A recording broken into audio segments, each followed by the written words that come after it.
talk about failure and part of that is injury or setback. Mhm. And I will often tell athletes that, and I wonder if you agree, that you have to be smart about training, but also the the fear of failure or the fear of injury can't can't really completely dominate your psyche. Otherwise, that sets you up for potential loss. What are your thoughts Mhm. about that, or just some of your ideas that you have here about failure? Yeah, I mean, around injury and fear of, I do see more prevalence of that being a concern for people that have already experienced an injury and they're worried about re-injury because they've already been through the process of rehabilitation, potentially surgery, reestablishing their cardio base and strength. So I do see that more frequently with people that have already encountered a pretty significant injury. Right. Hmm. Um, but it is a concern, right? Like for a lot of people, there can be a question of, am I pushing myself too hard and I don't know my limits? Or am I not pushing myself hard enough because that fear is holding me back?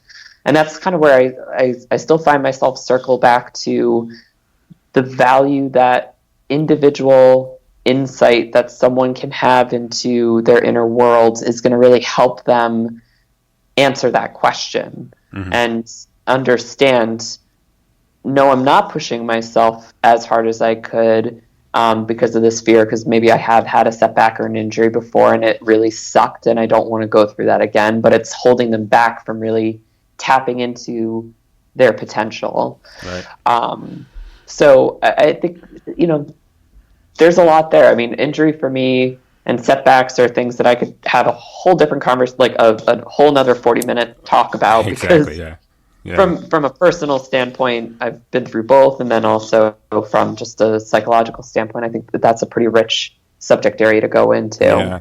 I sort of look at this. I draw this analogy sometimes with athletes, and I call it the quarterback in the pocket. Now, I don't know Mm.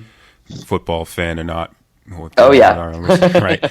But Yep. when the quarterback, the pocket, what they call it, the pocket, Yep. it's one of the most dangerous things in all of sports. So, the quarterback snaps a ball, and the quarterback has about 3 seconds to get rid of it. Right? Hmm. There's so many things going on. Right? The quarterback is trying to execute the play, and there's so many things going on. People rushing at him from the middle, from the right side, from the left side, the blind Yep. side. But if you ever look at quarterbacks, and these really good quarterbacks like Tom Brady, they just have this clairvoyance about them that they understand that there's absolute chaos going on around them and that potentially bad things can happen. But they just execute. They understand that they have a play to run, and they execute it as best as possible. But it obviously doesn't go well all the time, right? And so, and when it doesn't go right, they get sacked or they lose yards or something. They recognize that, okay, well, we have more downs, we have more plays, we can punt, right? And so I try to draw that analogy with athletes. Look, just train hard, right? Yeah, if you had an injury before, yeah, you could re-injure it. Train hard, train intelligently, and sort of engage this idea of the quarterback in the pocket, and understand that there's you have a team that's going to help you just in case bad things are going to happen. I wonder if you agree with some of that. Yeah, I might actually steal that analogy or borrow it, right? Because Yeah. to step into chaos, right, and to stay calm in it, to be able to, like, when you do look at Tom Brady play, he stays in the pocket for a pretty long time, and right, there's so much happening, but he's able to stay patient, and calm despite all of that, Mm-hmm. and then be able to execute. And I think that's really that sweet spot to find where it's like there might be that fear or that apprehension or that worry. And if you're able to hold that, acknowledge that it's there, sit with it, and still move forward with what your intention is, that's the real trick. It's Right. not necessarily about getting rid of it completely. It's, I think, a lot of times about saying, yeah, that's there for me. And what am I going to do with it? Am I going to react or respond or be guided by that?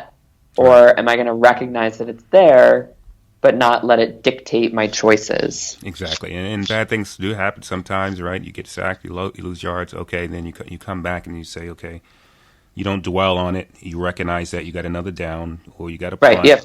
You You got to got a reset. coach that's going to help, and you reset and go. Yeah, exactly. And so, but yeah, this is another key thing that we have to do as coaches and sit down with athletes and work through this.